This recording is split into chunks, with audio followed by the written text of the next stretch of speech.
What's going on, guys? So listen, we did the Yeat projection yesterday, and now we're going to do the Ian Goodbye Horses album that also dropped on the same day as Yeat, which is kind of coincidental considering everyone compares the two, even though I don't really see it.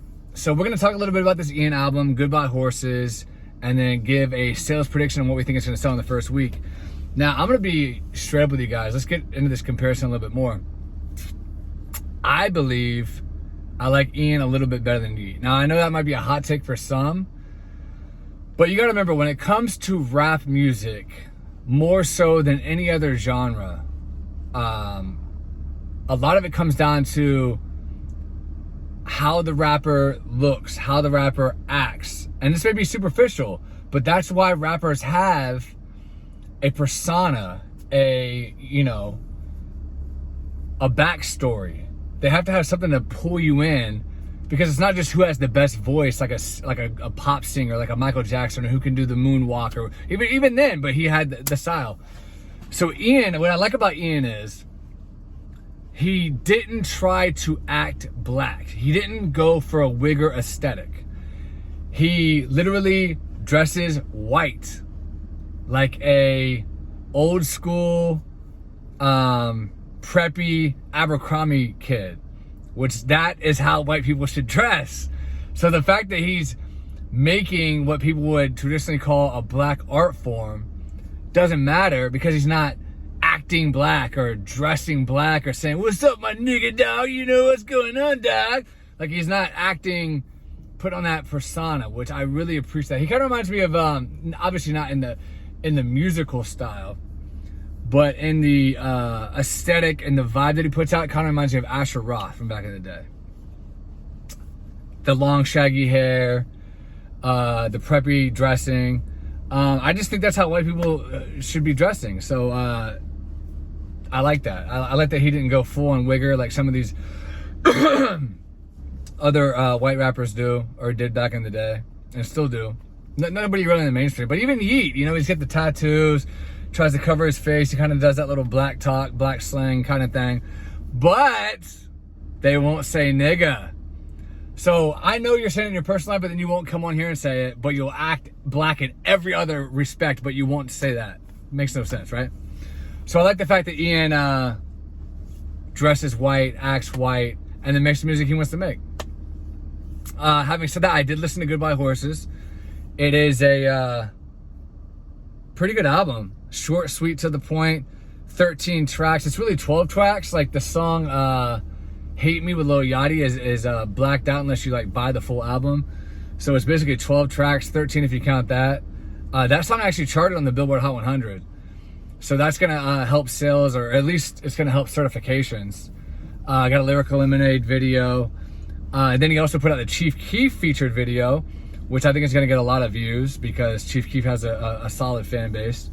Even though he's still kind of underground, kind of mainstream, he still has a really, really solid fan base. Like, his last album sold, I want to say, like 25K for its week, which is not bad independently at all. That's his highest sales, second highest sales ever in his whole career, outside of his first album back in 2012. So 12 years later, he's still doing almost up to that, or about half of that, which is crazy. So yeah, I think the album's good. And like I said, like I hinted at in the beginning of the video, I actually believe, in my opinion, that Ian is just, I like him slightly better than Yeat. I don't know if he's as passionate about the music as Yeat is, because let's look at both of their albums that dropped yesterday. Yeat had 22 tracks on the standard edition that's you can get anywhere, and then even more on his website if you buy the bonus, whatever. Ian only has 12, so he has about half the number of tracks, a little bit more than half. It almost reminds me of 6ix9ine. How 6ix9ine will always drop these 11-track albums, 12-track albums. Now I wonder, is that because he's kind of lazy and he didn't have like 50 tracks to choose from, so he had to just throw these together and string them together, and then he got 12 out? I don't know. Or maybe he had 100 songs and he really truly curated and picked the best 12. I have no you know, insider info or insight into that.